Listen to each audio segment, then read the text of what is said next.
और मुंबई में अनलॉक के साथ सैलून्स को भी शर्तों के साथ चालू रखने की इजाजत दे दी गई है। सैलून के अंदर किस तरह से सावधानी रखी जा रही है, बरती जा रही है, बता रहे हैं हमारे सहयोगी पंकज मिश्रा।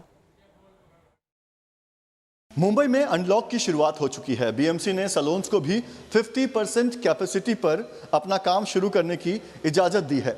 ऐसे में सैलून्स की तस्वीर कैसे बदली है, कोरोना काल में कैसे कस्टमर्स की सेफ्टी का ध्यान सैलून के अंदर रखा जा रहा है, ये दिखाने के लिए हम आपको मुंबई के गोरेगांव के एक सैलून में लेकर आए हैं। आपको अंदर लेकर चलते हैं और दिखाते हैं किस तरह से हमारी आम जिंदगी कोरोना के इस दौर में पूरी तरह से बदल चुकी है। सैलून में आने के बाद आपको क्या क्या करना पड़ेगा, ये आपको हम दिखाते हैं। सबसे पहले मैम, थैंक यू हमें बुलाने के लिए। आप बताइए कि कैसे आप लोग कस्टमर जब आते हैं तो क्या कुछ करना पड़ता है उनको? सो एज सून एज हमारे क्लाइंट जब एंटर करते हैं, फर्स्ट ऑफ ऑल हम बुकिंग अपॉइंटमेंट्स के थ्रू ही ले रहे हैं प्राइमरीली, एंड उनको फ़ोन पे ही बता देते हैं जो हम चेक करेंगे, that is they need to wear a mask. Also Aarogya Setu app status हम चेक करते हैं, customer consent, customer declaration, these are few things जो हम फ़ोन पे ही बता देते हैं उनको, and they are prepared while coming. When they come here, we give them a personal hygiene kit. Okay. Now, in this personal hygiene kit, हमने disposables रखे हैं.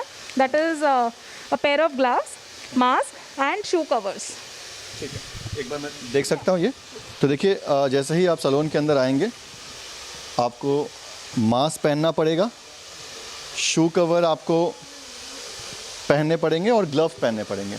तो हमें भी अगर अंदर जाना है तो हमें ये पहनना होगा। तो एक बार मैं आपको सैलून की तस्वीर दिखाता हूँ, किस तरह से यहाँ पर कोरोना के इस समय में किस तरह से सैलून की तस्वीर भी बदली है। आप देख सकते हैं तमाम जो स्टाफ हैं यहाँ पर मास्क पहने हुए हैं, डिस्पोजेबल उन्होंने पहना हुआ है, और इसी तरह से पूरा दिन ये लोग यहाँ पर क्लाइंट के बीच रहते हैं। ये भी हम जानना चाहेंगे कि क्या जो स्टाफ हैं उन्हें भी वैक्सीनेशन होने के बाद ही उन्हें अलाउ है?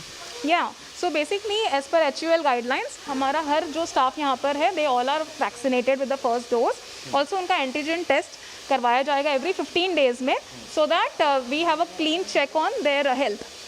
अच्छा, एक चीज़ देखा जाता है सैलून में बहुत सारी चीज़ें होती हैं जो आपको रीयूज़ करना पड़ता है, सीजर यूज़ करना पड़ता है, कंघी वापस से यूज़ करना पड़ता है, तो उन चीज़ों को कैसे आप ध्यान रख रहे हैं? So there are few things जो हमने चेंजेस किए हैं looking at the pandemic situation. पहले तो हमने हर एक टीम मेंबर को, we have gone through 8000 hours of training to get adapted to this new journey of the new normal phase.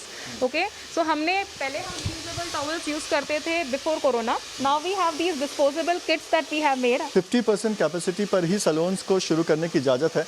तो आप देख सकते हैं एक चेयर के बाद जो दूसरा चेयर है उसे यूज़ नहीं किया जा रहा है, और इस तरह से सोशल डिस्टेंसिंग का भी यहाँ पर पालन किया जा रहा है। तो कहीं ना कहीं कोरोना के इस काल में हर जगह पर आपको एक बदलाव नज़र आ रहा है। आम जीवन में जिस तरह से आप पहले सैलून में जाते थे उस तरह से आप नहीं जा पाएंगे। इस तरह से तमाम जो प्रक्रिया है वो करनी पड़ेगी, उसके बाद ही सैलून में जाकर आप जो हैं वो अपना बाल कटवा सकते हैं और जो भी चीज़ करने के लिए आप जा रहे हैं वो कर सकते हैं। तो कहीं ना कहीं कोरोना के इस काल में मुंबई में खासतौर पर जो गाइडलाइंस BMC की तरफ से जारी किए गए हैं उनका पालन किया जा रहा है, और अगर इसी तरह से गाइडलाइंस पालन किए जाते रहे तो हो सकता है मुंबई आने वाले दिनों में लेवल 1 में आता है, तो शायद मुंबई में और भी जो चीज़ें हैं उसमें छूट मिलेगी। और कहीं ना कहीं इसीलिए लगातार सरकार की तरफ से भी प्रयास है कि लोग जो हैं वो ये ना समझे कि अनलॉक शुरू हो चुका है मतलब कोरोना का खतरा जो है वो खत्म हो चुका है।